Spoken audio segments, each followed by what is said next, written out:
Hey, what's up, guys? Welcome to my podcast. What's up, guys?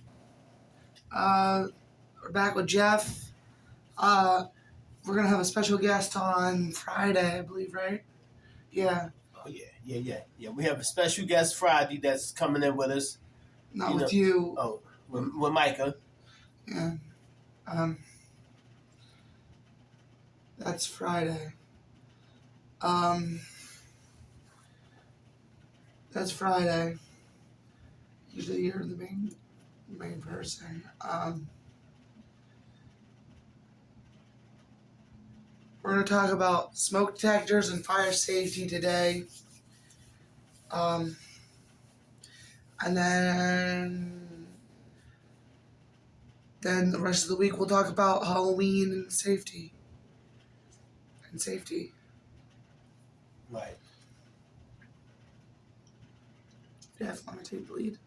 Yeah, I take the lead. Good evening, ladies and gentlemen. Okay, we right here talking about safety cautions with smoke detectors in the houses and so all your surroundings, so you can be aware of where they at, how they operate, how they can save lives. And first of all, for one, you have to check your batteries and your smoke detectors. I don't care if you just browsing around the house. If you want to push the button and see if they will beep. If you hear any chirping, that means your battery need to be replaced. I went in some people's homes and I just checked it just to be checking their smoke detectors on the DL, and some of them don't have no batteries in them. They doing everything under the sun, but they're not checking their fire alarms. They smoke detectors. Some people be smoking in the house and they take them out. Take them out, yeah. Yeah. Some people be smoking in the house. They take the batteries out, the smoke detectors, forget to put them back in. And you gotta watch how you overload your circuit, your outlets, your extension, your electrical extension. As far as like powering the extension cords up with different electric cords, plug into everything all through the house. Sometimes the device could get hot. They get so hot they start bending it because it's made of like a hard plastic. But that's when you can smell it burning and be the electrical. That's how the fires kick off real fast. And once the electrical fire kick off, that's it.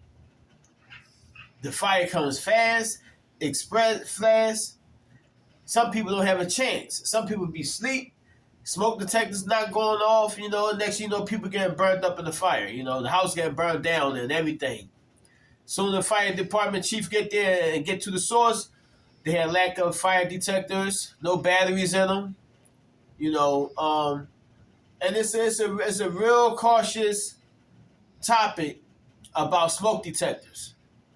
And because you got kids like to play with the stoves or try to cook, knowing they don't supposed to be cooking on the stove, they try to cook some mozzarella sticks and burn the damn kitchen down. But it's you gotta be real careful when it comes to that. Every time you come in the house, make sure you check your stoves. If you got little kids running around, check your stove as soon as you get in the house. Make sure everything is off. Look in the stove. Look in the stove before you turn it on. Make sure ain't no pots in there or ain't no plates of food in there, because when we all put plates of food in the oven to keep it warm, some people might forget that they got food in the oven and turn the oven on. The next you know something is burning, then you got to air your house out with that stinky food smell. But, even if you have little kids, take precautionary things and get like oven locks for your ovens and stuff. That's good. When I was living supervising kids in my time, I will always check my oven and my knobs on my stove. Make sure they ain't been turned. Some kids like to try to turn them, but you always check your stove when you home. You got the kid, everybody check your stove and make sure your smoke detectors have their batteries in them and they work. And you got to be on top of people. Make sure they ain't playing with no matches, no lighters. Make sure no lighters ain't just laying around and the kid can get it and start flicking it Might go in the bathroom, start flicking the lighter or trying to light something. You know what I mean? That's how fires start. You know, that's how people die, get killed in fires, because people leave lighters all around, matches around, all type of stuff that could start a fire. You know, and we have to be cautious of that, because that's what kids like to do. They see lighters laying around, they have to take it and try to play with it and figure out how to flick it on. You know, and what I got to add to that is, like, make sure you don't see no lighters around. You don't leave nothing laying around. You got company. Make sure they put their lighters in their pocket. You know, don't leave no lighters on the table. You know, and that's just that. You know, that's the real part of it. You know, and I say to everyone out there that do check up on their fire safety, they exits. You know, how to get out. You know, if anything kick off, and you know, always have two exits, even if it's a window and a door. Or if you don't have a fire extinguisher, look into getting one. You know, for your house.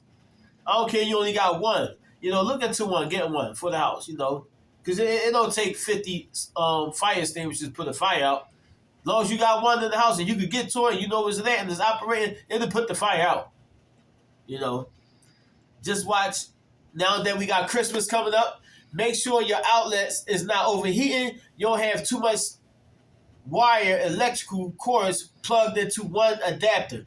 That what makes the fire happens in homes. That's why every winter you see people homes burning down around the winter time, the Christmas time, because they got too much stuff plugged up. They leave it on all night. Don't leave that stuff on all night, because it will generate heat and it will burn your house down while you sleep.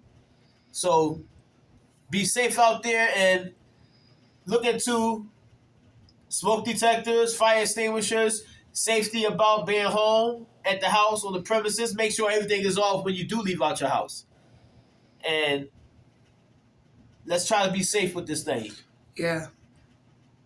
I'll see y'all next time around. Yep. And have a good night. And yep. Wait, Micah, take over. Yep. I'll see you next time. Peace. Peace.